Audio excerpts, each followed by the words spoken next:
ہمارے یہاں شادی کے بعد مسائل دوسرے ہوتے ہیں. شادی سے پہلے ہمارے یہاں مسائل کچھ اور ہوتے ہیں. شادی سے پہلے بیٹا باپ کا بڑا فرما بردار ہوتا ہے.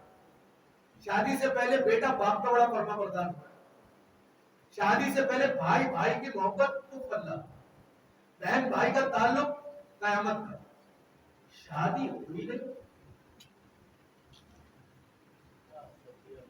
کیا آپ نے تو نہیں کہا، میں نے کچھ بھی نہیں کہا.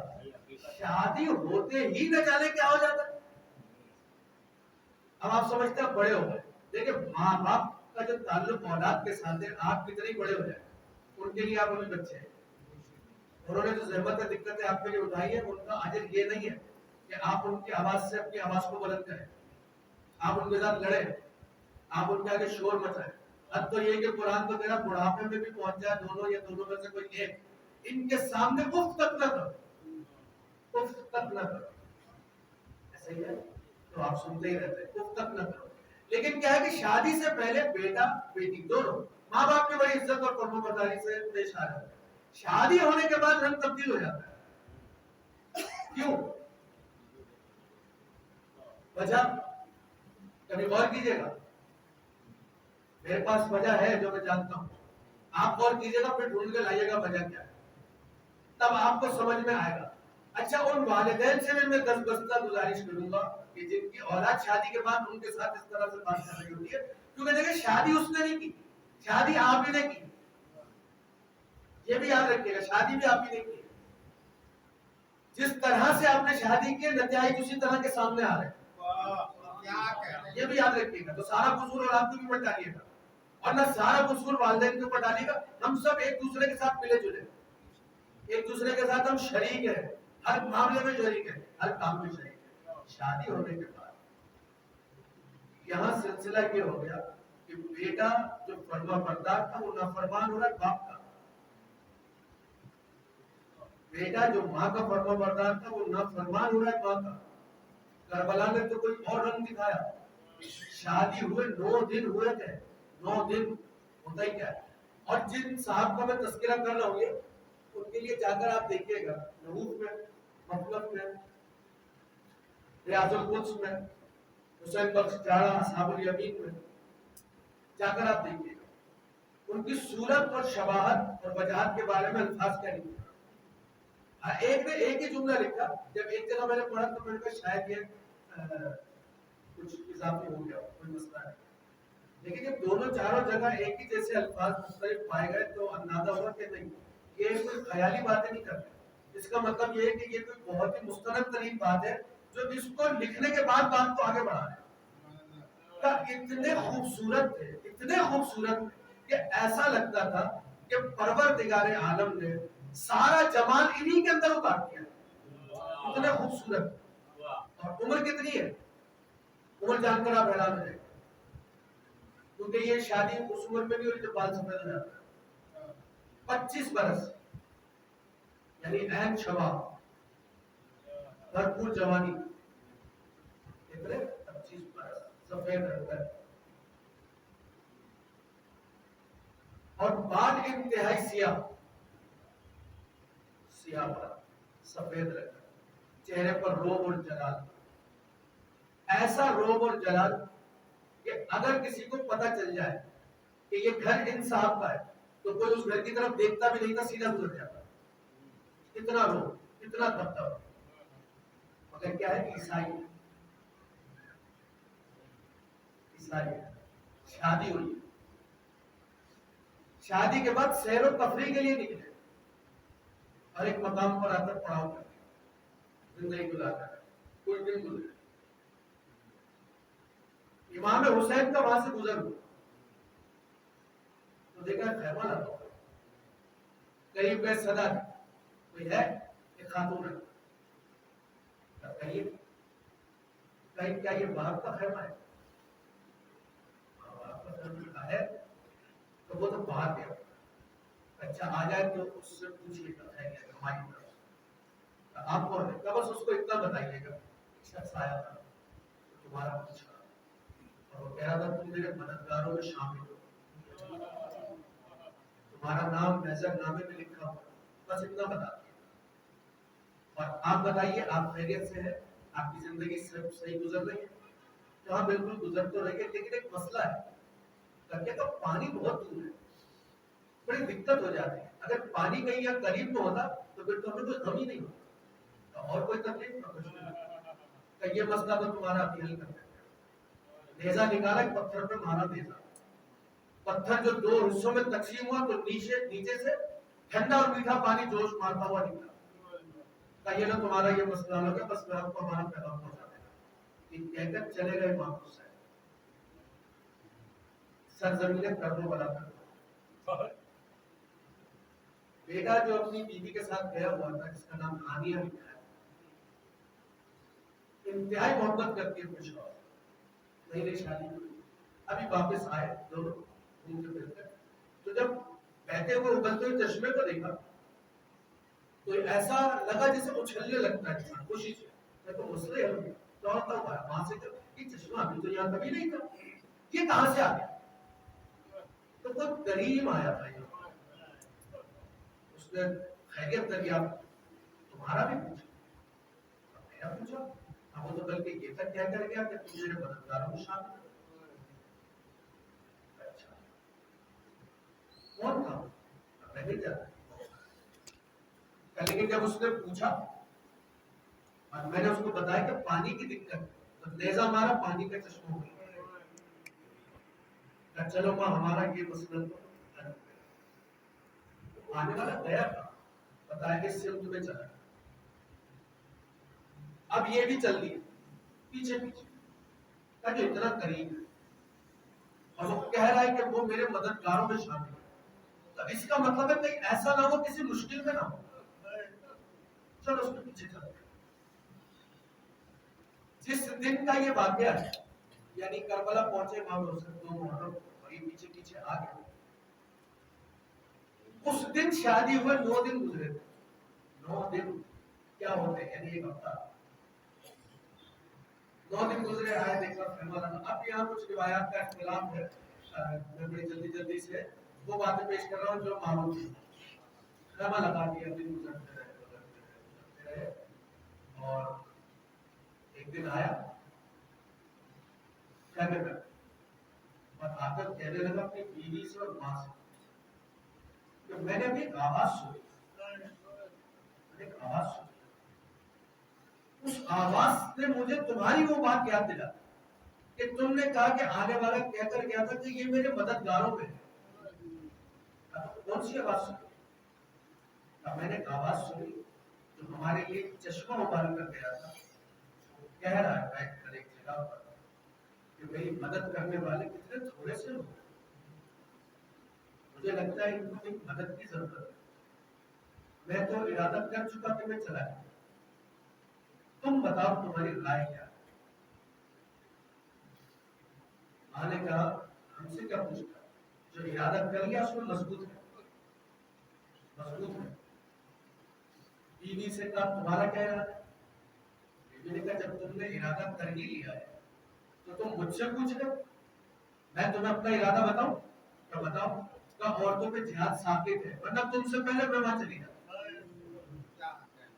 اللہ اکبر، یہ صرف سنانے کے لیے نہیں ہے باتیں، اس کو غور کیجیے گا۔ ایک بیوی اور ایک شوہر کی باتیں ہو رہی جن کی شادیاں بھی ہوئی، ایسی چھڑے معاملے نہیں کرواتے میرے ماں باپ آپ کو قربان ہو جائے، تو میں تم سے پہلے چلی جاتی، کیا مطلب تمہاری اجازت ہے کہ میں چلا جاؤں اب جا کر ان کی مدد کروں؟ اجازت تو ہے ہی، اجازت میں تو کوئی بات ہی نہیں ہے، لیکن میری خواہش ہے، ہانیہ نے کہا میری خواہش ہے کیا کہ ابھی تو شادی ہوئی ہے، میں نے سنا ہے کہ اگر ان پر جان دے دی تو جنت مل جائے گی، اب وعدہ کرو مجھ سے، جب تک میں نہیں آؤں تو جنت میں نہیں جاؤں۔ تو آپ کہہ لیں گے یہ تو میرا تم سے بات ہے، تمہارے بغیر جنت میں نہیں جاتا، کا بس پہ چلا آئے امام حسین کے پاس، اب دیکھیے قریب اتنے قریب امام حسین، کہا مولا میں چاہتا ہوں کہ اپنی نصرت پر اپنی جان کو قربان کروں۔ ہم نے جانتے جواب کیا ہے، تو میری شادی ہوئی ہے، تجھے اپنی زندگی کو گزارا، میں تو جب تک آپ پر اپنی جان کو قربان نہیں کر دوں گا میں واپس جانے والا نہیں، میں جانے والا نہیں۔ یاد رکھیے گا کہ جب وہب کو پیغام دیا تھا کہ آ جائے تو کہنا کہ اس کا نام ہمارے مددگار ہے، اس کو کہہ کر ماں سے جس کا نام خبر ہے اس کو یہ کہا امام حسین نے کہ تمہارا تعلق دین مسیح سے ہے، کا اسلام قبول کرو۔ اب کیوں؟ اس لیے کہ جس عیسیٰ کو تم مانتے ہو صرف مردوں کو زندہ کرتے ہیں، میں مرنے کے بعد بھی زندگی کا ذمہ دار ہوں۔ یاد رکھیے گا میرا جملہ، سوچیے گھر جا کر کیا کہا، میں مرنے کے بعد کی زندگی کا ذمہ دار ہوں، صرف مردے کو زندہ نہیں کرتا۔ اس کا مطلب یہ ہے کہ جو امام حسین کی مدد کرتے ہیں وہ کبھی مرتے ہی نہیں، اس لیے کہ ابھی تو زندہ رہ ہی رہے، جب آنکھیں بند ہو جائیں گی تو اس زندگی کی ذمہ داری حسین ابن علی کے اوپر ہے۔ اس زندگی کے ذمہ دار حسین ہے کہ حسین نے اعلان کر دیا کہ عیسیٰ مردے زندہ کرتے ہیں، زندگی کے بعد کی زندگی کا ذمہ دار۔ اجازت لے لی اور چلے گئے، بہت زخمی ہوئے، بہت زخمی، 70 زخموں کی تعداد بیان کی، 70 زخموں کا لوٹ کر آیا اور ماں سے کہنے لگے تو راضی ہو گئی؟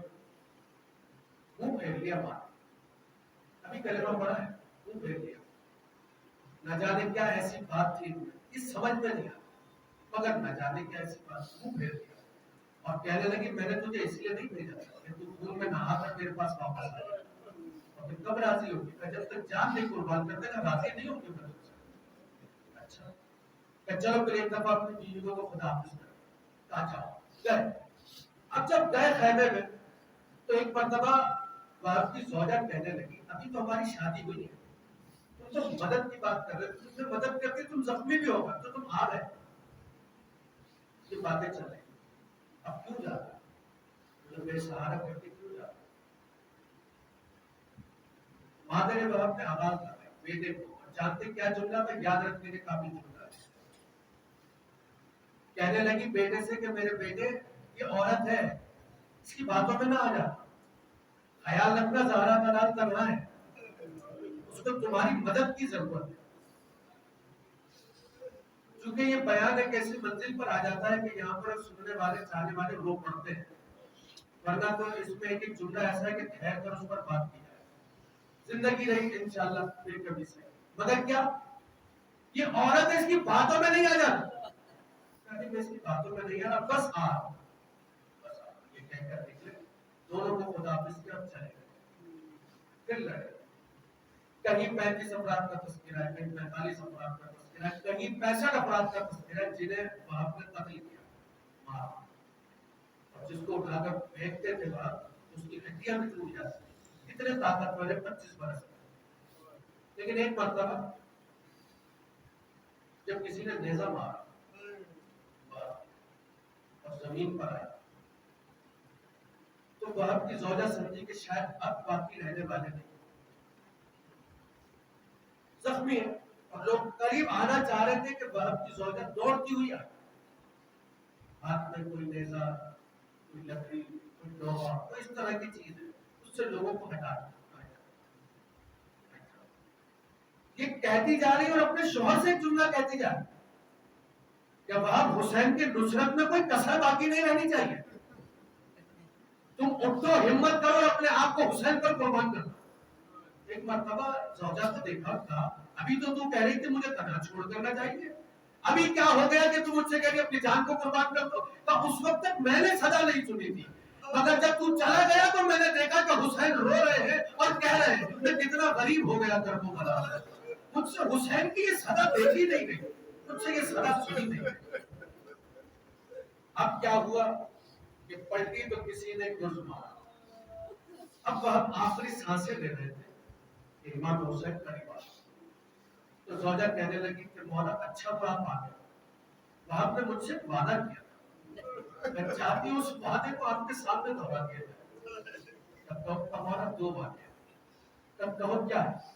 تب پہلا وعدہ یہ کہ آپ نے مجھ سے وعدہ کیا کہ جب تک جنت میں نہیں جائے گا جب تک میں ساتھ نہیں آ جاؤں گا، مولا آپ اس سے کہیے کہ آپ کے سامنے اقرار کر لیں اور آپ گواہ بن جائیے. تو جانتے ہیں امام حسین نے کیا فرمایا؟ کہا زوجہ وہب یہ تو بات وہب سے کیوں کہہ رہی ہے؟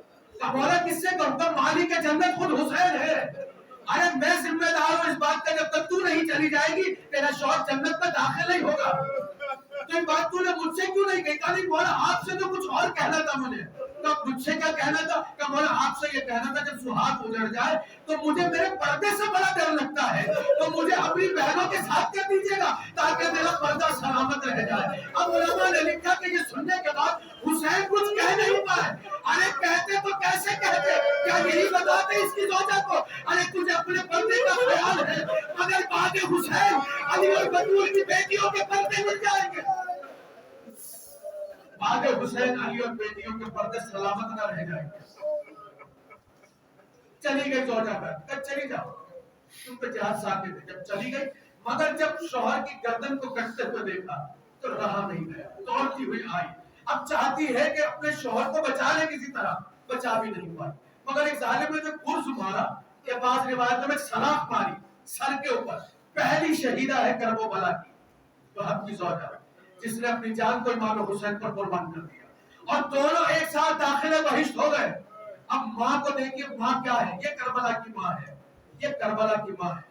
اب زوجہ وہب مادر وہب کا اندازہ کیجئے گا، تب کہیں جا کر سمجھ میں آئے گا کہ لیلا کس کو کہتے ہیں، تب کہیں سمجھ میں آئے گا رباب کس کو کہتے ہیں، تب کہیں سمجھ میں آئے گا زینب کبریٰ کسے کہتے ہیں. ایک مرتبہ جب دیکھا کہ بیٹے کا سر تن سے جدا ہو گیا، آئی اور آ کر کہنے لگی میرے نام تو نے مجھے سرخ کر دیا، تو نے مجھے شرمندہ ہونے سے بچا لیا، تو نے اپنے آپ کو زہرا کے نام پر قربان کر دیا. یہ کہنے کے بعد بیٹے کے کٹے ہوئے سر کو اٹھایا اور چومنے لگی، اور چومنے کے بعد مجمع کو دیکھا اور سر انہی کے جانب پھینک دیا اور کہنے لگی کہ میں اس بات کی گواہی دیتی ہوں تم سے اچھے تو مسیح ہے، تم سے اچھے تو یہودی ہے، کم سے کم وہ اپنی نبی کی اولاد پہ اس طرح سے ظلم نہیں ڈھاتے جس طرح سے تم نے اپنے نبی کی اولاد پر ظلم ڈھایا. اور یہ کہہ کے جو سر کو پھینکا تو کہنے لگی میں کبھی عیسائی تھی مگر اب جو ایک بار آئے خدا میں دے دیتی ہوں اس چیز کو کبھی میں واپس نہیں لیا کرتی. آپ رو دیے، میں مسائل نہیں پڑھ رہا تھا مگر آپ رو دیے. مجلس ختم ہو گئی، آپ کو بہت زیادہ زحمت دے دی. ایک مرتبہ جب امام حسین نے صدا دی کہ بی بی واپس آ جاؤ، بی بی واپس آ جاؤ. آ رہی تھی تو کہتی ہوئی آ رہی تھی پروردگار میری امید کو منقطع نہ کرنا، میری امید کو توڑنا نہیں. امام حسین نے جواب دیا تیری امید کبھی بھی منقطع نہیں ہوگی، میں ذمہ دار. کہا مولا میں جاؤں تو کہاں جاؤں؟ میرا بیٹا چاند جیسا میرا بیٹا آپ پر قربان ہو گیا، میری ایک بہو اس نے اپنی جان آپ پر قربان کر دی، اب تو میں تنہا رہ گئی، اس خیمے کے اندر کیسے جاؤں؟ مولا نے کہا یہاں نہ جاؤ، چاہو تم آل رسول کے ساتھ چلی جاؤ، چاہو تم مخدرات عصمت کے ساتھ چلی جاؤ. اب لے کر گئے حسین خود ساتھ. اب یہ دو جملے مسائل کو سن لیجیے گا، مجلس ختم ہو گئی. جیسے ہی ساتھ لے کر گئے تو فوراً سیدانیوں کو بلایا، کہا زینب کہاں جلدی سے آؤ، کلثوم کہاں جلدی سے آؤ، ارے بہادر وہب آئی ہے اسے اس کے بیٹے کا پرسہ دے دو. اب ساری بیویوں نے بیٹھ کر وہب کا ماتم کیا. تو میں کہوں گا ارے وہب تو کتنا خوش قسمت ہے، تجھ پر علی اور بطول کی بیٹیاں روئی ہیں. رابی کہتا ہے ارے جب ماں کو قرار نہ آتا تھا اور گریے کی آواز بلند ہوتی تھی حسین خود آ جاتے تھے اور کہتے تھے اے وہب کی ماں ارے تو زیادہ گریہ نہ کر، ارے خدا تجھے صبر دے گا. ارے مادر وہب آپ کتنی خوش قسمت ہیں، ارے بیٹے کو روتی تھی حسین تسلی دیتے تھے مگر ہائے غربت، ارے ہائے مصیبت جب علی اور بطول کی بیٹیاں حسین کو روتی تھی. شبل تازیہ میں لے کر آتا تھا، سید سجاد کی پشت